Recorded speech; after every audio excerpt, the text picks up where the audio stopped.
This is Lois Whaley for Women Today and Yesterday. It's been a while since I made a program. My husband and I were away in Brooklyn, and he went to the doctor. Good news there, so we're quite happy to report that. And we did have a chance to see our daughter and our two granddaughters while we were gone. Today I'm introducing some footage which was nicely taken for us by Alexa Abercrombie Ross, who does quite a bit of videotaping around town for us, and she went with me to the Ohio Environmental Council's Green Gala, which they have every year, up in Columbus, and took some footage there, which we will be showing in just a little while. I'm going to do a little introduction to that. I should mention that I was served on the Ohio Environmental Council Board from 1984 to 1990, and for the last 4 years of that time, I was secretary of the group. So I spent some interesting moments today going over some of those long ago minutes from way back when in the Ohio Environmental Council, when it was a smaller group, but also very important in those days as well. Steve Sedam was the executive director of the group, and among the others who were on the board at the time were several that I was very glad to greet again when I was in Columbus about a month ago at the gala, including John Marshall, who was much younger then. So was I. After all, that's 30 years ago. But he is president of the board currently of the Ohio Environmental Council. Peter Precario, who was on the council at that time and was at the gala. And I also saw Melody Cornacker, who was one of about 3 women who served on the board in my day. Also, from that time, someone that I saw,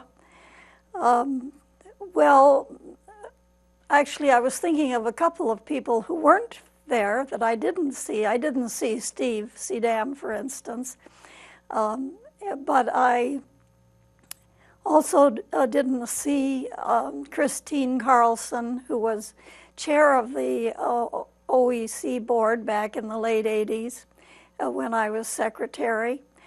But I did see some people that I've run into more often lately, such as Bill Spratley, who was not on the OEC board, but is the current executive director of Green Energy Ohio. He's been in that job for about 14 years now, and before that he served as consumer counsel as in COUNSEL counsel. He was a lawyer who looked out for consumer concerns for quite a long time, from about the late 70s into the early 90s. And I mention him in particular because you will see him briefly if you have your eyes sharply attuned, because he's a tall fellow in a red jacket. I think he was the only person there who was wearing this bright red jacket, and he was sitting at a table near us, and so Alex inadvertently got a couple of shots of Bill Spratley, the current CEO of Green Energy Ohio. And another person that I saw was someone that has been on the OEC board for many years now. She at one time was the chief executive for Ohio Alliance for the Environment. And after I left the board of OEC a little later in the 90s, I went on the board of the Ohio Alliance for the Environment, and Irene Probasco was our chief executive person there. I saw Irene again this year at the OEC Gala, because she's been on that board now for a number of years. In fact, I think her term is just expiring perhaps this year. Irene Probasco, a person who's done a lot of work for the environment over the years, which reminds me of the fact that several other women that I knew, especially in the League of Women Voters of Ohio environmental team back in the 1980s, those folks are getting on in years. One of them was Marilyn Ort, and Marilyn was commemorated this year because, unfortunately, she just recently passed away this past spring. She lived in Marietta. She, at one time, also worked for the Ohio Department of Natural Resources, and she was quite active in the League of Women Voters of Ohio in the environmental concerns, as was Augusta Prince from Cincinnati. In fact, when Augusta Prince left Cincinnati about 1984, she recommended me to go into her place on the Ohio River Valley Water Sanitation Commission, Public Interest Advisory Committee, which is something I did, and I went to their meetings for about 8 years. Sometimes they were in Cincinnati, which is where the headquarters is and where Augusta Prince once lived. But we met up and down the Ohio River because that was the whole point of Orsanco, was the Ohio River water quality sanitation originally, but it moved on to other concerns, other clean water concerns, especially once all the major cities along the Ohio River finally had water treatment plants, wastewater treatment plants.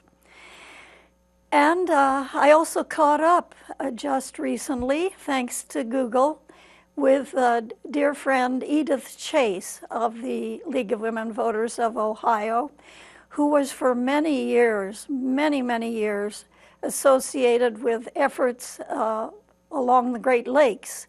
She lived in Kent, Ohio, and was for a long time active with the Great Lakes concerns. She was one of the people who worked on Great Lakes concerns for many years, and I was delighted to see that this summer she was named by the Burning Rivers Foundation, I think it's called, up in the Cleveland area. You remember when the Cuyahoga River caught fire back in the late 1960s? I think they stem from that time, actually. She was the third awardee for the Burning Rivers Lifetime Achievement Award this past summer, following two other northeastern Ohio officials, actually, who have been active in the environment, Governor George Voinovich and Senator Sherrod Brown. And now Edith Chase has been recognized by them, and she's moved to Ithaca. I imagine she has family in New York State. But Edith Chase was for many years a really not only predominant in concerns for the Great Lakes, but also for the League of Women Voters. You will be seeing the introduction of the Honorable Sam Speck, who was for a number of years a Ohio legislator. When he was first elected to the office in the early 1970s, he led the effort to have stronger reclamation of coal mining areas in the Ohio legislature, and he even faced death threats and violence threats from people who felt that he was in some way opposing coal interests. But he knew that as important as coal is to get out, we must also be very, very concerned about cleaning up after coal and keeping the coal, which is used to power so much of our power plants here in Ohio, keeping it environmentally sound. Sam Speck was honored for a Lifetime Achievement Award at the gala in November here.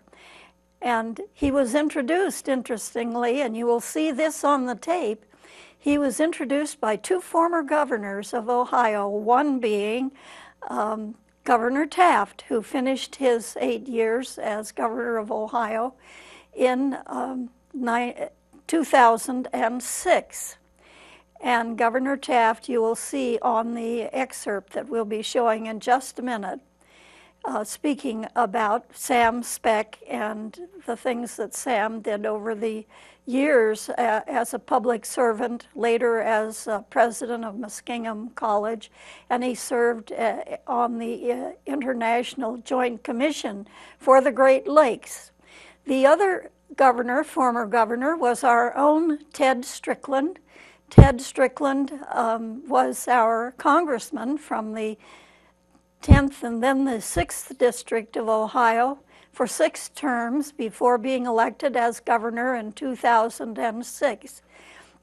And it was during Ted Strickland's term as governor that the final papers were signed between Canada and the United States, setting up the Joint Commission for the Ohio, for the Great Lakes, you know, the whole shebang, all the way from the far west, Lake Superior, Michigan, Huron, our own Lake Erie, and Ontario in New York State.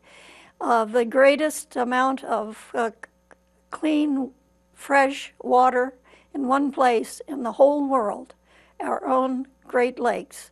So I will comment further on some of the other things which are shown in the clip, which was done by Alexa, including the wonderful pictures at the end that were submitted to the OEC for prize photography. You'll be seeing those as well as hearing some of the speakers at the Ohio Environmental Gala in Columbus in November past.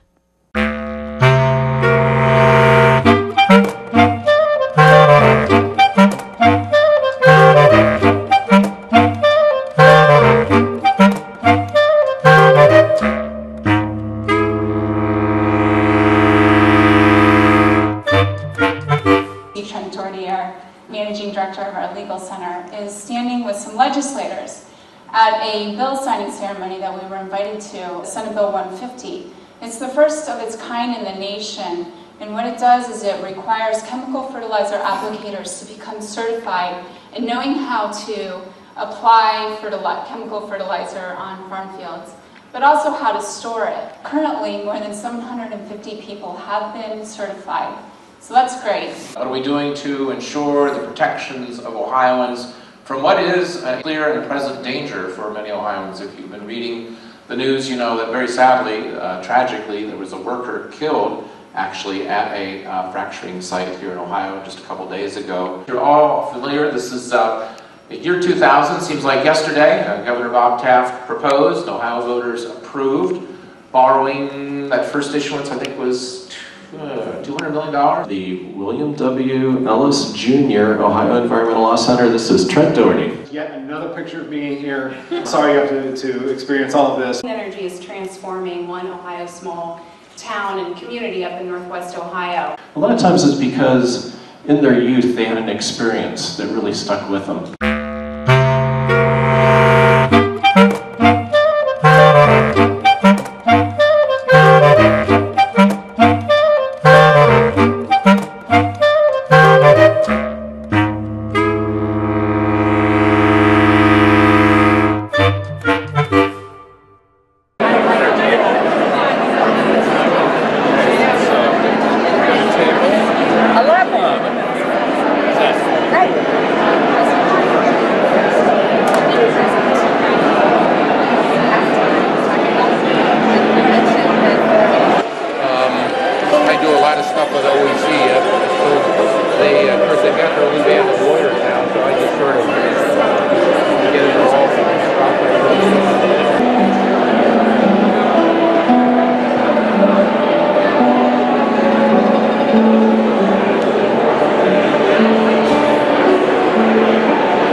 trailblazers throughout Hopi, Ohio. Now, amidst our celebration and all the good feelings that come from being with people that care just as much as you do, it's always important to remember that this is a serious business. Each and every one of you, it all matters. It's a serious business when you have to solve real-world problems. Think about children with asthma and what it means to them when we can clean up a dirty old coal plant, or we can clean up the mercury in our lakes and rivers from that dirty old coal plant. Think about our natural world and what it means to leave for future generations, an opportunity for them to experience wilderness. Think about being able to ensure that the people in Toledo have clean water, including those that don't have the means to go out and buy bottled water, but that all of the citizens of Toledo have safe drinking water in their homes. What it will mean when we save the planet from climate change, and we will. We don't just go through the motions, we're not just the loyal opposition. We don't take anything for granted. The OEC's fantastic staff, day after day, they're getting the job done in the real world, in principled and pragmatic ways that make a difference. And so now I have the honor of recognizing special Ohioans who make a difference, who make Ohio a better place, who are trailblazers for the environment. A Lifetime Achievement Award to the most deserving candidate I can think of. And we have two former governors, each of whom made their own difference day after day, who made Ohio a better place, who are here tonight to give that Lifetime Achievement Award. And it is an honor for me to introduce Governor Bob Taft and Governor Ted Strickland.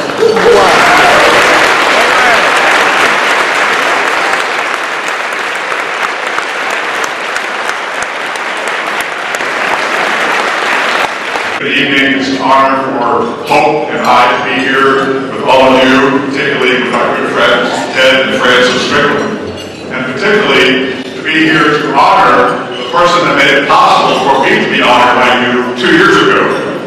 Sam Speck served as my Director of Natural Resources for all 8 years of my 2 terms.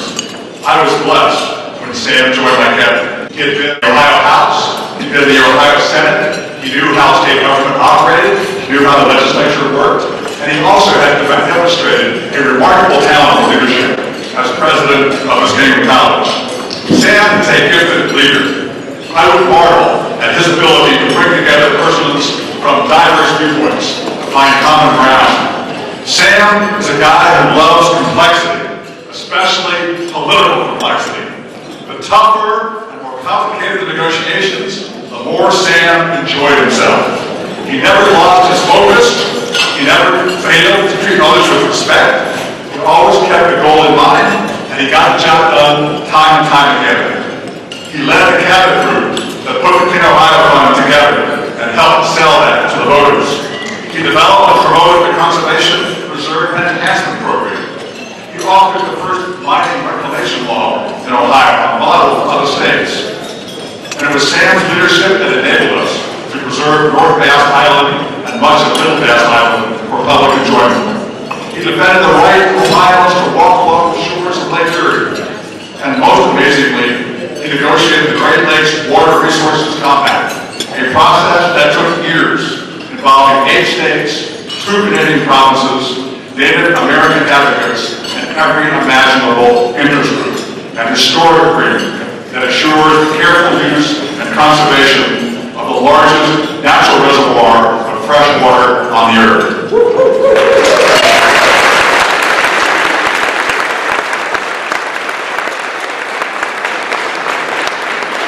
Sam Speck is a model of what a public servant should be. Though modest in manner, he stands tall in the eyes of those who know him and love him. Sam, thank you for your remarkable service to our state, to our people, and especially to future generations. I want to thank you because of the work that the OEC has done.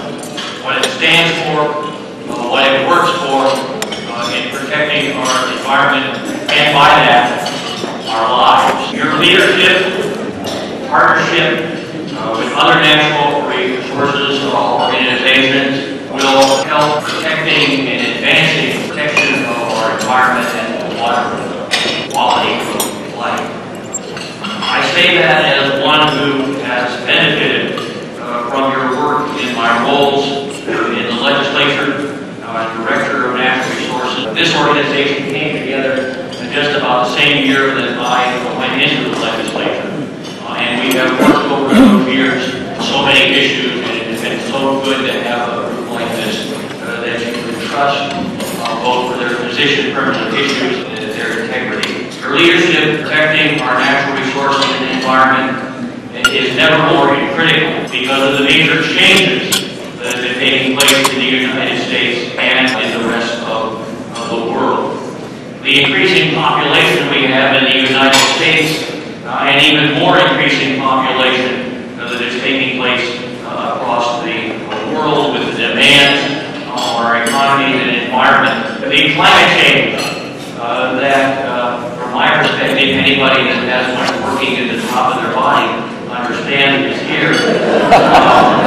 The climate change is already, you can see the impact it's having across the world. We were up in Hawaii, up in Alaska this summer, looking at the animals that are phasing out because of the change in environment. Now we have a new way to get to Russia that is opening up. You can now go east to Russia as well as west to Russia, and all of the implications that has. The belief by other nations that they should not have to hold up as strong standards as we are endeavoring to hold up to protect the environment because they aren't as rich as we are, and because we in the past have created more problems. And with the growth that's happening in those countries and their economies, whether it be Russia or Brazil or elsewhere, the new sources of energy and transportation of that energy as it relates to the United States, a potential richness, also a potential danger if we don't manage this whole issue well. We saw what happens when we don't do things as well as we might. What happened to Lake Erie, i.e. particularly Toledo water system. Never has this organization and other organizations like it been more important than they are today because of the massive changes that we are having take place in the United States and in the world. And so let's all work together with us here and with other organizations to address these issues that need so much the support of people like you. Thank you very much. Everyone's favorite lobbyist, Paul Dumont, and man about town for the OEC, Deputy Director Jack Shaver. We are celebrating 4 outstanding award winners and their remarkable achievements for environmental conservation. We are also celebrating everybody in this room because you are a part of this great enterprise. You're a contributor, you're an investor, this fantastic enterprise, which we are investing to unleash the power of green all across this state. Be it your time, your treasure, your talent, the OEC, one of our partner groups, this great environmental conservation community, your investment is yielding a positive return for this great state of Ohio. It's paying dividends from that north coast to our south shore, to every lake, river, wetland in between as we improve the water quality, and as yes, we will beat that toxic algae tide. It's paying dividends in our largest cities, where we are empowering local citizens to bring clean, renewable energy to light their homes and to empower our great economy. It's paying dividends in the tiny towns and hamlets across eastern Ohio that are grappling with the very, very real challenges, the really clear and present dangers of fracking, where we are steadily securing stronger controls on fracking. Across the state, as we are transforming transportation sector, we're giving people more opportunities to connect, work, and other destinations through walking, biking, public transit, making those mainstream, no longer just alternative options. It's paying dividends in every household across the state as we push for greener alternative instead of dangerous chemicals in common household products. So we have healthier, safer families, and it's paying dividends across this state as we secure, protect, conserve more parkland, more farmland, more forest land, so that more Ohioans can enjoy a beautiful Ohio. And I'm pleased to report we are continuing to make your help, your investment, your contribution, continued strides, even in a sometimes difficult political environment. We are making solid gains. Yes, we are bullish on this green investment strategy centered on long-term growth and sustainable returns for a cleaner, greener, healthier Ohio for all of its residents, plant, animal, and people. Jack, you're talking about unleashing the power of green. I can't visualize that. Fix your eyes upon the screen. You are now going to see very vividly, in a very inspirational way, what it means to unleash this potent power of green. You will see why it is we are so bullish on this green environmental sector, green sector of Ohio, why we're in this for the long run, and why Ohio's green sector, big green sector, looks so very bright.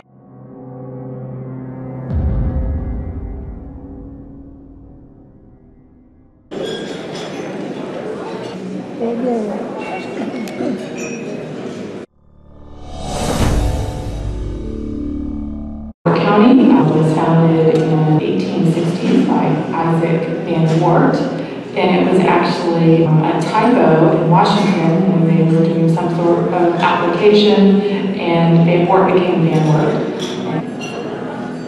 The district that I serve is pretty rural. We eat corn and soybeans is mostly what is around here, a lot of farmers. We have a lot of wind too. We're primarily farms, ag business, ag-related businesses, hog farms, chicken farms. We see a lot of stagnant tax revenue. We don't see any substantial growth. Think back, remember back when the economy went sour. We lost factories, we moved downtown here, and everybody was tightening their belt up because the money wasn't there. At that point in time, the county was starting to cut back hours at the courthouse, library. Schools were, implementing, trying to pass more levies to get some more money. Roads were in bad shape, bridges were in bad shape. Everything just kind of was deteriorating. Before this came in, but we was all wondering what was going to happen to our community. We were basically dead around here. For 30 years we had nothing, and when we heard the whispers of wind energy coming to town, it was like, wow, finally something is going to happen in our community.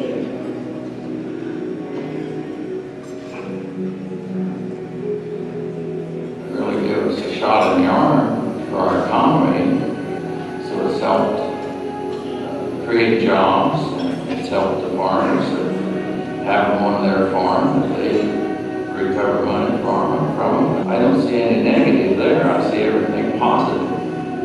We had a $600 million investment in Paulding and Van Wert County, the largest investment in Ohio that year. You look at many other towns similar in size to Van Wert, Ohio. How many of those towns get opportunities at a $25 million initial investment? We aren't going to see a large factory locate in a rural area. See this kind of revenue just literally fall out of the sky is incredible. It's not like some where a big box store might come in and wind up closing a whole bunch of small mom and pop shops. We have set up a facility that is completely new, and it didn't put anyone at work. It put more people into work. People who may have been laid off during the recession had an opportunity to work. Economic development is funded through hotel motel tax, and those numbers just skyrocketed with the guys we had staying at the hotel, working on the turbines, eating at the restaurants, shopping in our stores. And then, of course, also there's very generous annual tax revenue that everybody benefits from, all citizens of Van Wert County. That was a big benefit for the schools. It just puts that much less pressure on them to try to go out for a levy and raise property taxes. It's brought awareness, it's brought growth, it's brought jobs, it's brought huge tax revenue to our community that our schools would not have had. $860,000 a year for the school that my kids go to. They've each got a laptop. They're learning about technology that isn't anywhere else in the state right now. Without question, the school board agrees completely that we needed to use these new resources to provide services for our students. And the way you provide services is through people. We've started a wind turbine technology school at the Vantage Vocational. So kids can learn about it here and can work on them anywhere. They can move to Texas, they can move to Oklahoma, and they can learn it right here in Van Wert. They have started a wind energy program there, and we're just trying to work on how to get our kids prepared to go into that. Because this is all new. We're just reaping the benefits.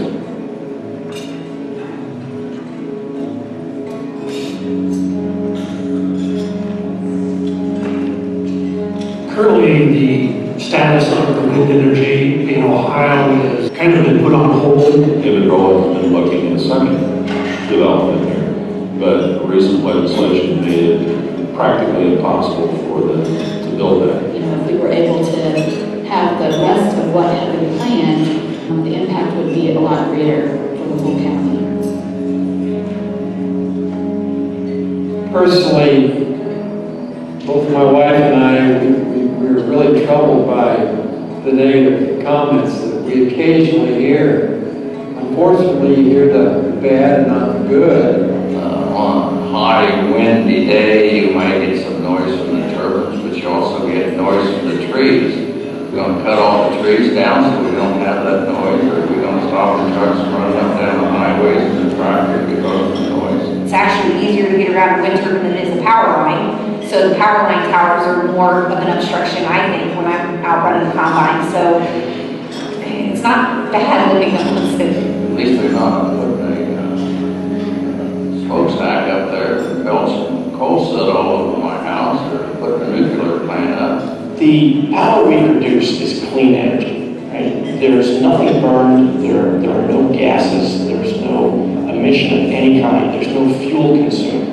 The power that we generate is from the wind that's blowing. The environmental impact is critical, it's essential, but it's so much more than that. It's the economic impact, it's the impact to our communities. This is just our little bit of utilizing natural resources for Paulding County that is a potent place that nobody's heard of before, but yet we are impacting someone, somewhere. I see it as harnessing the wind. It's high tech. It's something we're doing to help the environment. So I think it's a great thing for Van Wert. Everyone that talks to me in economic development says, "Hey, you guys got the wind turbines," and I say, "Yes, we do." And I'm proud of them. I think it's awesome that Van Wert County has taken this step forward and we're leading the state.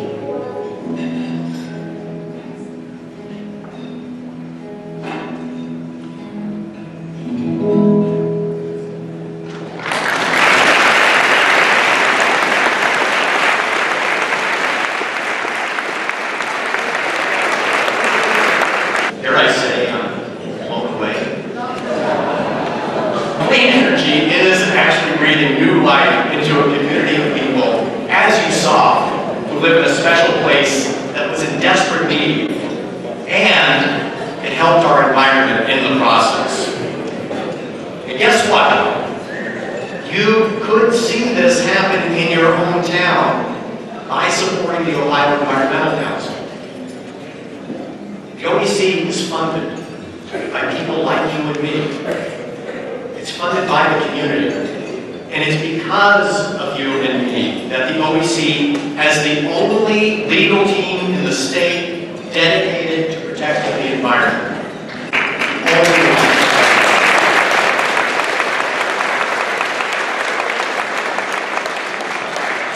And it's because of you and me that the OEC has a full-time professional advocacy staff in the State House when critical environmental legislation is being debated. That is how with both those things the OEC does. I mean, they are really important. On your feet for the OEC.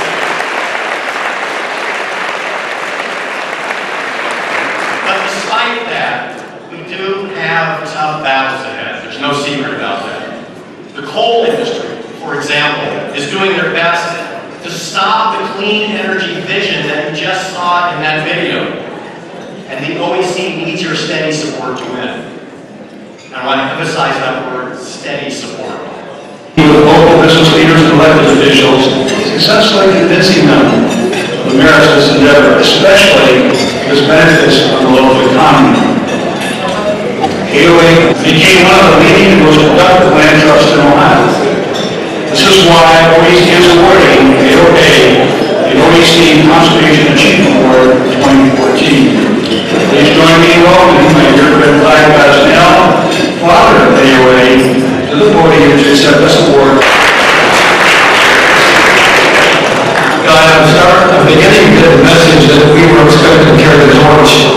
We would expect that every person in this room is probably aware of Appalachia, the Hockey Hills, the Old Cave, that you understand our passion and for our care of preserving this wonderful part of Ohio. A recent national publication announced 20 important sites on planet Earth, and lo and behold, one of them was named Hocking County, Hocking Hills, the only named place in North America. So I think that gives us some credibility, and we are certainly rivals with some of the other national parks in terms of visitation.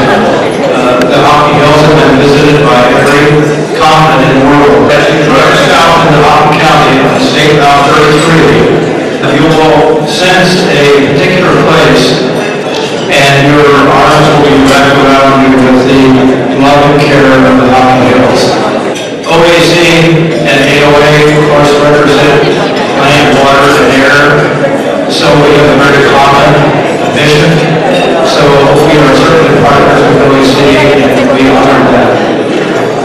I challenge each one of you in this room to visit our website, www.landtrustalliance.org, and find a land trust near you, and give it all the support that you possibly can. Do this not only for yourself, but for your children and your grandchildren. Our next award is the OEC's first ever Community and Science Achievement Award. Melanie Houston, the OEC's Director of Environmental Health, will present what to me is a very exciting new award. Because horizontal fracking is so new to Ohio, there's very little science to help guide decision makers on this issue. That's why I'm so excited tonight to have the opportunity to present our first ever Science and Community Award to a remarkable group of scientists whose work is helping us to better understand the impact of fracking in our state. Under the direction of Dr. Amy Townsend Small, the University of Cincinnati's Groundwater Research of Ohio, or UC GROW for short, is a first-of-its-kind research project.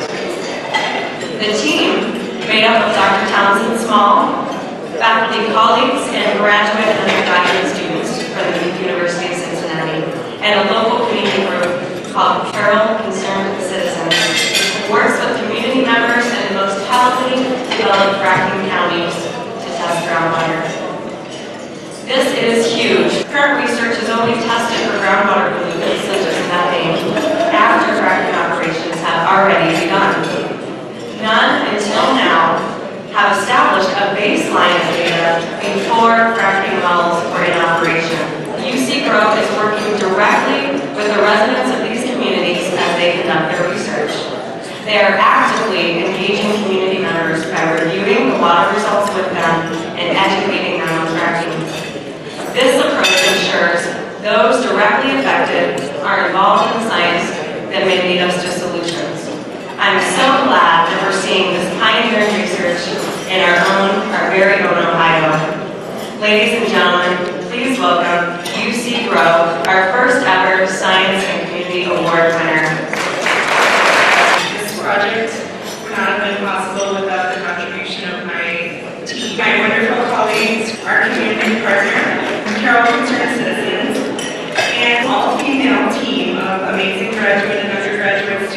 Also, we thank the many residents of Eastern Ohio who have opened their homes to a bunch of crazy scientists. People living near Utica Shale, wells, pipelines, and processing facilities are afraid.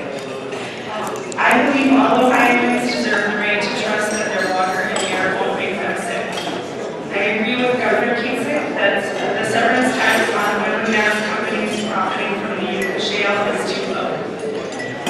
However, I would recommend that the new revenue generated by a tax increase be directed back into the communities and used to fund monitoring of air and water resources as well as education efforts. Congratulations again to the, as they describe, crazy, but I say brilliant beyond mental scientists at UC Brewer.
Lois Whaley again for Women Today and Yesterday. And I hope you noticed on the preceding tape that was played that the group from Hocking County was one of the groups which got an award at the Green Gala. The Hocking, well, it doesn't mention specifically Hocking County, but it talks about the Appalachian Ohio Alliance. The Appalachian Ohio Alliance has been going for some time, and they're particularly interested in the welfare of Southeast Ohio, Hocking County, and of course Hocking County is the home, beautifully the home of our premier state park. And if you will notice, they were proudly boasting that of all the beautiful places that could have been chosen in North America, the Hocking Hills was singled out for North America on an international position for a beautiful location. They are working to preserve and protect that area by private landowners vowing to keep their land not developed, but in forest and the natural beauty that you find in Hocking County. That was one of the things that was mentioned. Another one of the very interesting things was the third of fourth awardees after Sam Speck for his Lifetime Achievement for the Environment and the Ohio Alliance, Appalachian Ohio Alliance, was the group in Cincinnati, which is working on checking water quality, especially before fracking is done, because we know that any kind of mining which disturbs the land is going to make a difference in the land afterwards, and that is the case with fracking, and also, of course, later with the injection wells, which unfortunately we are seeing more of here in Athens County.